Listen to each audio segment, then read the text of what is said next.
ഒരേ ഫ്രട്ടേണിറ്റിയിൽ cinema music ഇതൊക്കെ പുള്ളി ഒരു അതേ ഫ്രട്ടേണിറ്റിയിൽ വർക്ക് ചെയ്യുന്ന ഒരു മ്യൂസിക് ഡയറക്ടർ ആസിഫ് ഇത്രയും സീനിയർ ആയിട്ടുള്ള ഒരു ആർട്ടിസ്റ്റ്. അപ്പം എന്തുകൊണ്ട് അങ്ങനെ ചെയ്തു എന്ന് പറഞ്ഞതിന് പുള്ളി പറയുന്നത് വെച്ച് കഴിഞ്ഞാൽ പുള്ളി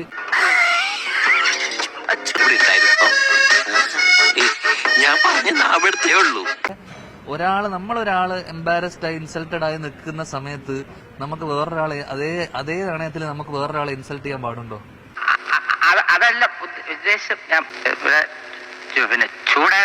ലാൽ സാറും മമ്മൂക്കൊക്കെ എന്തൊക്കെ അവർക്ക് ഉണ്ടാവുന്ന എന്തൊക്കെ മാനസിക ബുദ്ധിമുട്ടുണ്ട് അതൊക്കെ പുറത്തെ ആൾക്കാരുടെ അടുത്തും മീഡിയയുടെ അടുത്തൊക്കെ കാണിക്കാൻ നിന്ന് കഴിഞ്ഞു കഴിഞ്ഞാൽ എന്തൊക്കെ ആരെയൊക്കെ ചീത്ത വിളിക്കണം, മൈൻഡ് ചെയ്യാതെ പോകണം. അപ്പൊ അതൊക്കെ എനിക്ക് ചൊറിഞ്ഞ് വരുന്നുണ്ട് കേട്ടോ.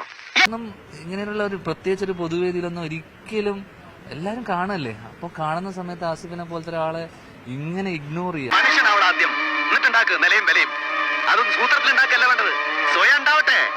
എന്നുവെച്ചാൽ പുള്ളി ആദ്യം പറഞ്ഞത് പുള്ളി തോളി തട്ടിന്ന്. അപ്പൊ പച്ച കള്ളല്ലേ, പുള്ളി തോളിൽ നിന്നും തട്ടിയിട്ടില്ല. പിന്നെ കുറച്ച് കഴിഞ്ഞ് വാർത്തയൊക്കെ കഴിഞ്ഞ് രാത്രി ആയപ്പോഴേക്ക് പുള്ളി മനസ്സിലായത് പണി വളയെന്ന് മനസ്സിലായപ്പോ പുള്ളി പറഞ്ഞു അത് സോറി എന്ന് പറഞ്ഞു. ഇപ്പൊ സോറി ഒന്നും പറഞ്ഞിട്ട് ഒരു കാര്യമില്ല, സോറി ഒന്നും പറഞ്ഞിട്ട് ഒരു കാര്യമില്ല. ചെയ്തത് തെറ്റ് തന്നെയാണ്. ആസിഫ് ഒരുമാതിരി മറ്റേ പണി കാണിച്ചോണ്ടല്ലോ, അത് ഒരു ചെറിയ ചിരിയോടെ അത് അവസാനിപ്പിച്ചു. അതിനെ മൈൻഡ് ചെയ്തില്ല. അങ്ങനെയുള്ള ആൾക്കാർ നമ്മൾ ഈ ഒരു ചെറിയ ചിരിയിൽ നിന്ന് ഒതുക്കുക എന്നുള്ളത് മാത്രമേ ഉള്ളൂ.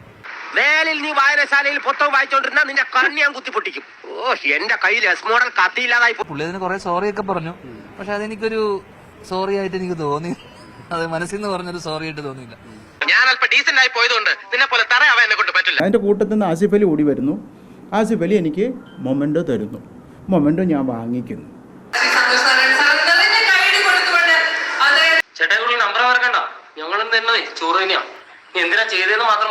അപ്പൊ എന്റെ ഒരു ആഗ്രഹം വെച്ചാൽ ജയരാജ് ഇരിക്കുന്നുണ്ട്, ഇതിന്റെ ഒരു ഡയറക്ടറും കൂടെ നിൽക്കുന്നത് എന്ന് വെച്ചാൽ അദ്ദേഹത്തെ വിളിക്കുന്നത്. അപ്പോൾ അദ്ദേഹത്തെ വിളിച്ച സമയത്ത് ആസിഫ് അലി വിളിക്കുന്ന സമയത്ത് ആസിഫ് അലി ഇത് തന്നിട്ട് ഡിസപ്പിയർ ആയി അവിടുന്ന്.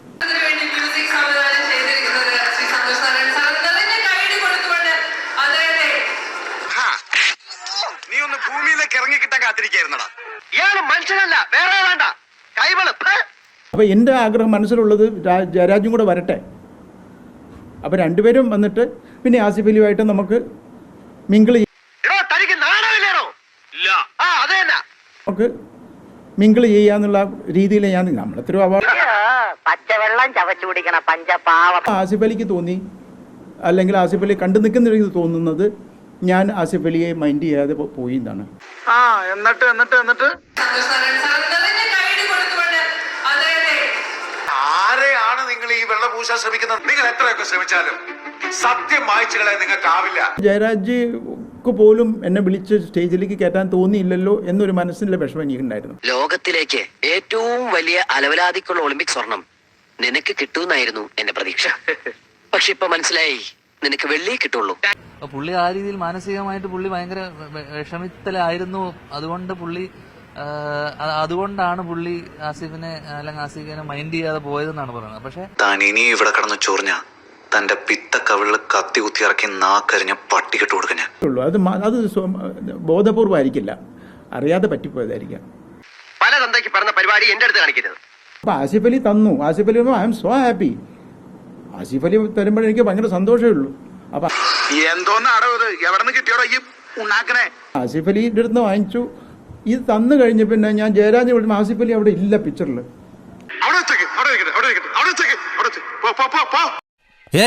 ഞാൻ പോകുന്നു. Bye bye.